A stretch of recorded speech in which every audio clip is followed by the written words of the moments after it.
No, the other one was from the Conservative Party. He is the one who was the leader of the Danes in northern Germany, because after the terrible war in 1864, there was a very large Danish minority.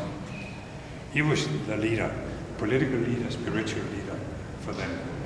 He told them to stay because he was convinced that a paragraph in the German-Austrian Treaty of 1866 promising a referendum in Schleswig-Holstein, he was convinced that at some point that would come true. So he persuaded the Danes to stay in northern Germany. That cost 6,000 lives, because that meant that the young men had to fight in the First World War on the German side. 30,000 of them, out of the little population of less than 200,000, 30,000 of them went to the trenches in northern France, and 6,000 of them stayed there, died there. And you can find them under the German crosses in Flanders. That was really a fate, and many more died later. And that still has an effect on that part of the country. And they're still waiting for that referendum? No, they had the referendum in 1920. They had the referendum after the end of the First World War. Then there was a referendum, and the northern part of Schleswig came back to Denmark. That is why we have had peace along that border, because it was made in a just way. Even Adolf Hitler did not challenge that border. The German minority, of course, in northern Schleswig, they wanted him to challenge the border, but he did not. That may again be an example of the special treatment we got in the German right, for good and bad. He's one of those who fought for democracy in 1848 and ended up as the most reactionary conservative. Sometimes this can happen. Yeah, that's right.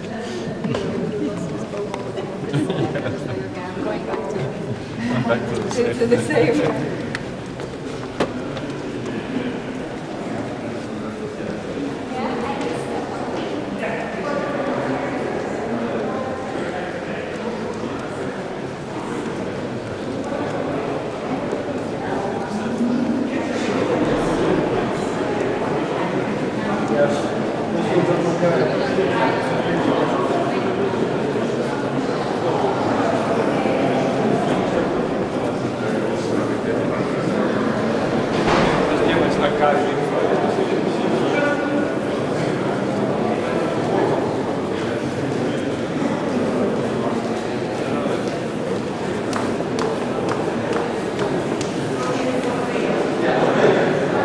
Here you can see all the committee meetings taking place.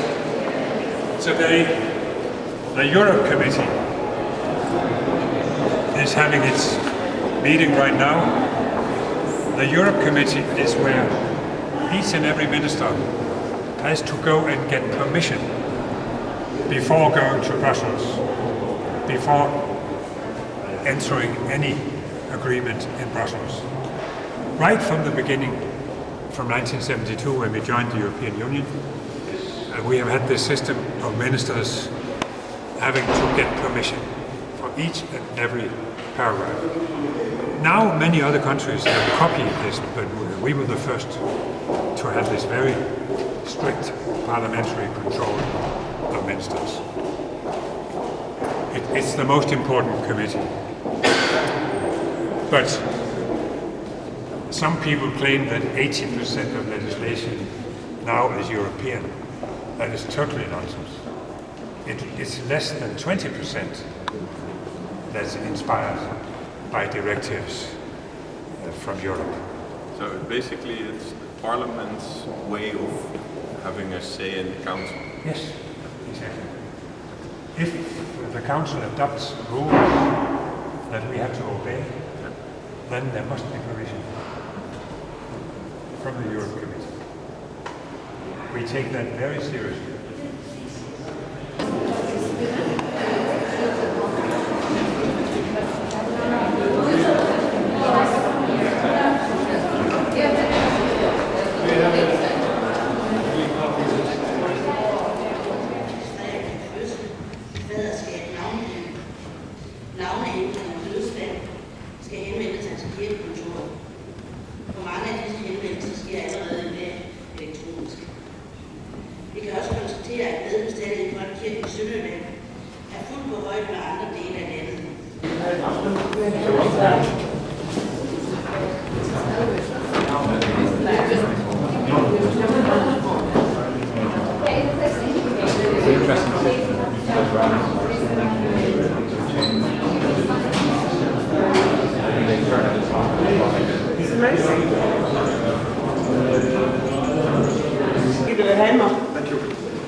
If you are a Muslim or if you are a Catholic, then of course you pay.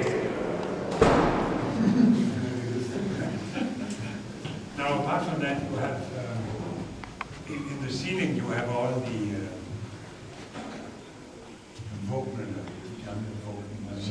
coat of arms, yes, from all the parts of the Danish Empire. Landscapes in northern Germany, in the North Atlantic. Even the 3 Swedish crowns are there because Sweden took the eastern part of the country. The Danish king was very wise. He got a promise that he still could have the 3 Swedish crowns in his coat of arms. I mean, that was a good deal, wasn't it? They got the country, we got the coat of arms. And you can see from Delmenhorst, Copenhagen, Norway, of course, Greenland, Iceland, Faroe, all these. The ceiling is very interesting. Thank you. So,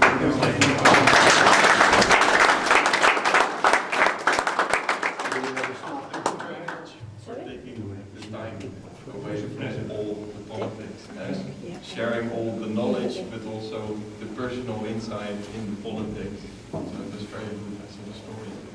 I think we all enjoyed it very much for providing the access to the building, but also to your mind. So, thanks very much.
Под небом голубым есть город золотой с прозрачными воротами и яркою звездой, а в городе том сад, все травы да цветы, гуляют там животные невиданной красы. Одно, как желтый огнегривый лев, другую вол, исполненный очей, с ними золотой орел небесный, чей так светил взор незабываемый.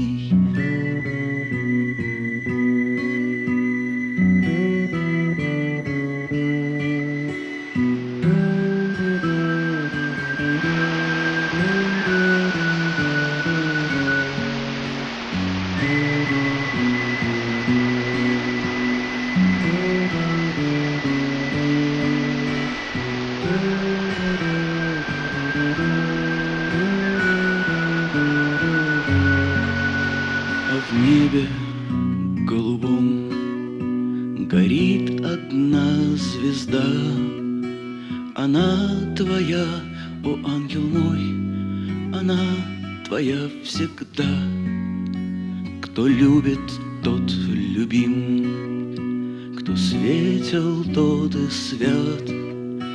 Пускай ведет звезда тебя дорогой в дивный сад. Тебя там встретит огнегривый лев и синий вол, исполненный очей, с ними золотой орел небесный, чей так светил взор незабываемый.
Getting smaller and smaller because it's getting expensive to live at Vesterbro after the renewing of this part of the city.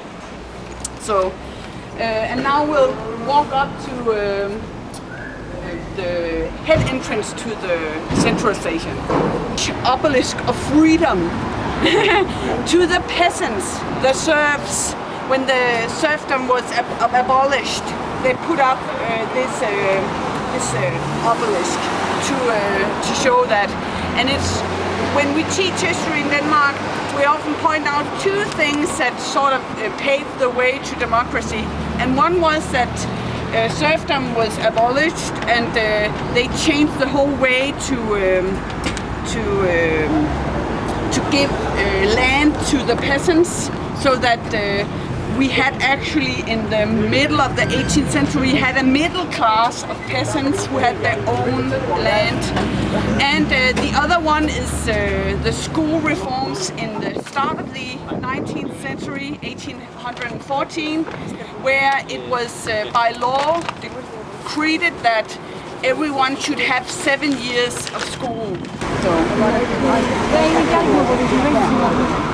it was at that time changed. You know, absolutism. To get the Danish people should have the best, and that was his thought.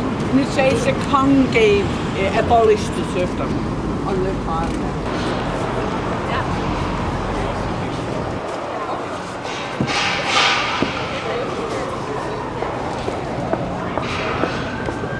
The famous Tivoli built in 1843, and it was actually built at the fortress terrain outside of Copenhagen, as Rasmus already said. So we'll get into Copenhagen in a minute. And as you can see, we can't go anywhere without there being building, and there enlarging the metro, and Copenhagen is really getting larger at the moment. So they're building everywhere, also as a part of getting out of the economic crisis.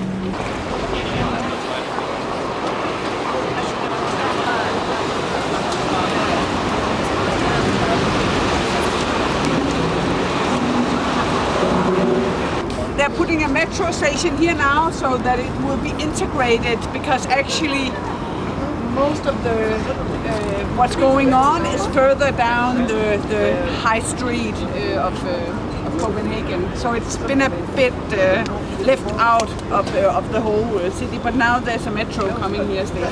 This is a zero milestone where when people came to Copenhagen, they would put off here at this place, and you can see, maybe you can't, but on the stone it says how many miles there are to different places. Founder of Copenhagen.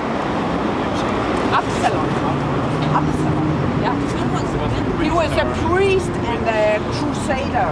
Yeah. He also went out with his sword. Yeah, Interesting combination of professions. Yeah.